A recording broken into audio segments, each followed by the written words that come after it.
Bienvenue dans 10 minutes, le podcast des Français dans le monde pour aider tous ceux qui se préparent ou qui vivent de près ou de loin la mobilité internationale. Je suis Gauthier Saïs et j'ai le plaisir de passer 10 minutes avec Anne Bargiaki, direction les États-Unis.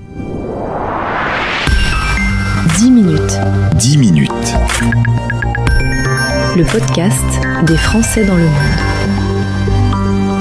Je vous emmène à Neal Valley. Nous sommes à 15 minutes du Golden Gate, près de cette très très jolie ville de San Francisco. Bonjour, bienvenue Anne. Bonjour Gauthier, merci. Alors vous allez entendre, Anne a une voix très posée.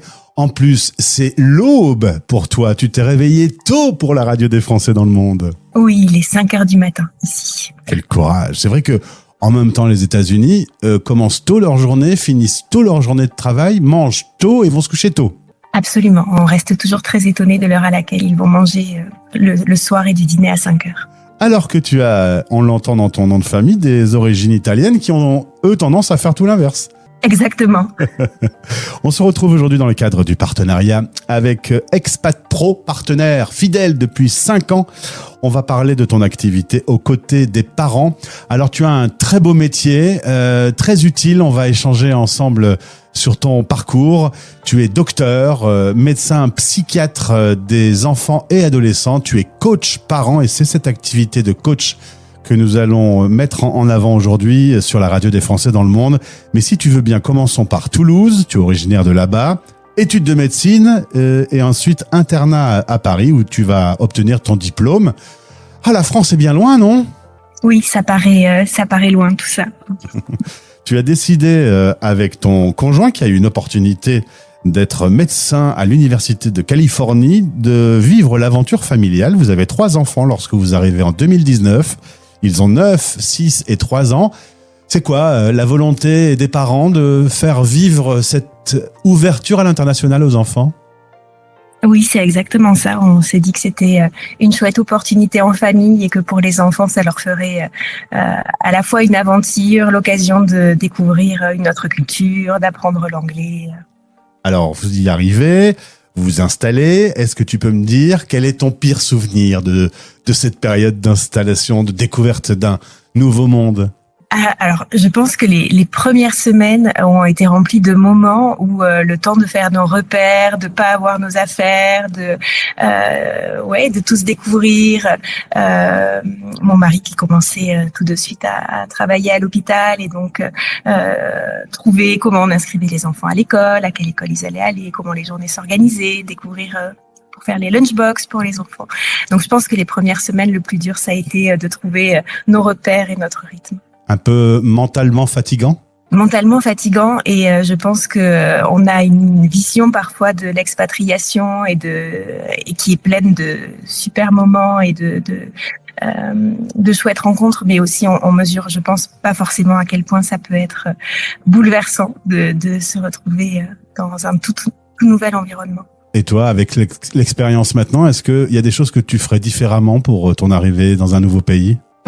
C'est une bonne question. Je suis pas sûre qu'on aurait pu faire tellement différemment. Je pense que peut-être je me serais plus préparée au fait que même dans un pays qu'on a l'impression de connaître comme les États-Unis à travers tout ce qu'on en voit, de se préparer au choc culturel, je pense. Alors Anne, tu vas avoir une punition parce que sur la radio des Français dans le monde, on le dit constamment. Préparez-vous à l'interculturel, même dans des pays qu'on croit connaître. Alors attention, tu vas avoir une petite punition. Je te dirai à la fin de l'interview laquelle. À l'inverse, le plus agréable pour une famille de vivre cette aventure, qu'est-ce que tu partagerais aux auditeurs ? Je pense que le fait justement d'être en famille et de vivre tout ça, c'est des moments quand même assez incroyables de nous voir les uns les autres découvrir ce nouvel endroit, toutes ces nouvelles expériences et puis voir les enfants s'épanouir au fur et à mesure aussi, ça a été vraiment chouette. Et c'est une carte magnifique pour eux de connaître cette expérience. C'est ce qu'on s'est dit. Aujourd'hui, ça fait quelques temps que vous êtes installés. Il faut dire que on arrive en 2019. On voit donc la chose venir, la pandémie en 2020. Il y a eu quelques épreuves quand même, notamment pour les enfants, pas d'école pendant 1 an, enfin pas facile. Ouais. Oui, à un moment, on s'est quand même demandé si l'univers nous disait qu'il fallait rentrer et que c'était plus le moment de continuer. Mais vous avez failli le faire? on s'est posé la question. Je pense que ça a été dur. Ouais, même pour mon mari qui est réanimateur, d'être là alors que les vagues d'hospitalisation n'ont pas forcément été au même moment, donc de pas se sentir très utile au début. Je pense qu'en tant que médecin, c'est pas simple non plus. Et puis l'éloignement de la famille, de pas pouvoir rentrer aussi pendant plusieurs années, en fait. Mmh.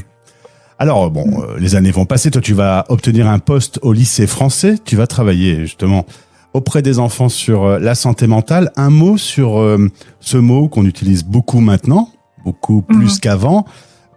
C'était très intéressant en préparant cette interview. Tu m'as dit, finalement, la période Covid, le confinement, pour l'adolescence, ça n'a pas été cool, mais il y avait déjà tout un faisceau entre l'état du monde, de la planète, des réseaux sociaux. Il y avait déjà des choses qui se mettaient en place et qui allaient pas être cool pour les ados. Ouais, les chiffres sont vraiment inquiétants aujourd'hui, mais ils commençaient à l'être même avant la pandémie. Donc on sait qu'il y a beaucoup de choses qui ne sont pas liées uniquement à ce qui s'est passé pendant le Covid et qu'il faut continuer à faire attention à nos enfants et adolescents. Ça, je crois que tout le monde le sait après. Alors moi, j'ai 54 ans, j'ai été ado dans les années 80, c'est vrai qu'on écoute les chansons des années 80, il y a une légèreté qu'il n'y a plus aujourd'hui. On sent un stress quasi continu, parfois émanant d'ailleurs du sol américain. Comment on prend ça en pleine tête quand on a 15-20 ans? Alors, je pense que pour eux, ça fait beaucoup de choses à encaisser. Moi, ce que je voyais beaucoup au lycée français, c'était des jeunes qui essayaient de trouver du sens dans tout ça et de trouver leur place, ce qui est déjà le propre de l'adolescence, mais de savoir aussi comment ils pouvaient être utiles mais aussi d'avoir beaucoup de doutes sur leur avenir et ce qui allait se passer pour eux et qu'est-ce que tout ça voulait dire pour ce qu'ils allaient devenir. Mais docteur, en même temps, si on regarde un peu de façon lucide, on vit mieux, on mange mieux, on est mieux accompagné, on a quand même des outils merveilleux autour de nous. Contrairement à ce qu'on pourrait imaginer, ça devrait être mieux. Ouais, je suis d'accord avec ce constat-là. Je pense qu'il y a et c'est intéressant d'ailleurs. Je pense qu'il y a une partie aussi qui est très liée au discours et à la comparaison, à comment on vit les choses aussi par rapport à ce qu'on imagine qui devrait se passer et que tout n'est pas forcément dans ce qu'on pourrait voir objectivement, mais aussi beaucoup dans la façon dont c'est raconté. Ouais. Parce qu'évidemment, être un enfant dans la mine, je suis dans le nord de la France. On était à la mine à 14 ans, je pense pas que c'était le kiff, hein. Ouais, non, je pense que les préoccupations ont bougé beaucoup, mais il existe une forme de pression et qui est vraie sur les parents aussi, hein. Elle existe sur les enfants et les adolescents, mais elle est très vraie sur les parents et je pense que ça participe aussi à pourquoi les enfants et ados ne vont pas bien. Et c'est pour ça que tu es aux côtés des parents. C'est le nom que tu as choisi pour ton activité. Bravo. Tu l'as lancé en août dernier. Être aux côtés des parents pour les aider, les écouter, les accompagner, éclaircir un peu les parcours de santé qui peuvent être parfois compliqués lorsqu'on t'annonce que ton enfant a un trouble XY.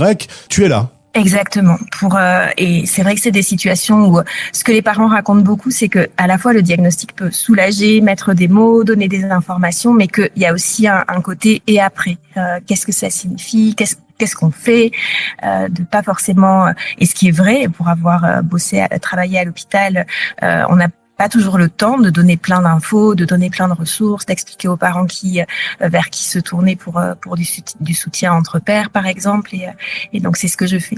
Alors par exemple, quand on découvre pour un enfant qu'il va falloir entamer une série de soins particuliers, tu peux être aux côtés des parents pour leur expliquer les démarches, ce qui va se passer, combien de temps ça va se passer, comment on verra les améliorations.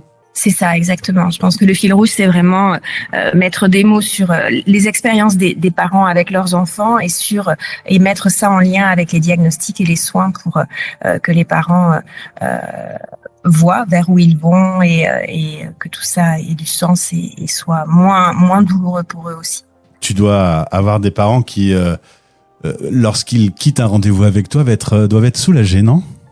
C'est ce qu'ils me disent et j'espère, et c'est vraiment l'intention, c'est ce sentiment d'avoir déposé un petit bout du fardeau et aussi d'y voir plus clair, je pense que ce soit et parfois c'est juste ça, d'ailleurs c'est juste une seule séance et on discute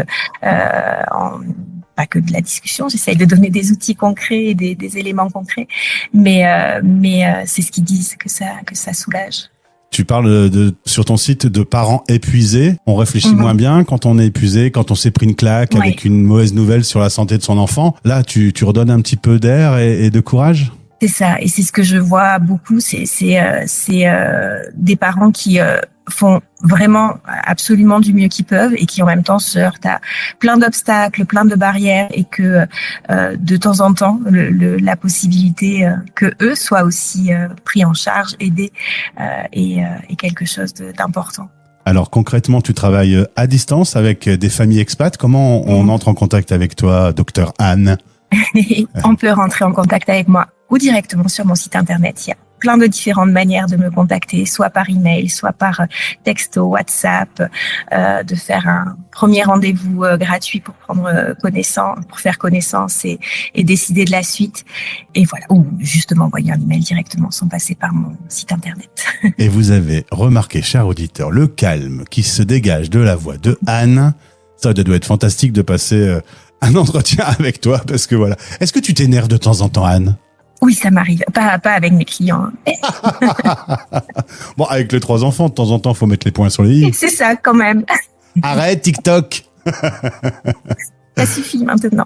Eh bien, en tout cas, au plaisir de te retrouver à nouveau sur notre antenne, parce que voilà, tu a vraiment une mission importante pour nos auditeurs et ils peuvent te contacter grâce au lien disponible dans le descriptif de ce podcast. Je te souhaite une bien belle journée. Allez, le prochain thé, tu bois votre café. Hein. Le prochain thé, il est pour moi. Ok, ça marche. Merci beaucoup. À très vite. À très vite. Vos podcasts sur la mobilité internationale sont sur fdlm.fr Français dans le monde. Et sur YouTube en cherchant Français dans le monde.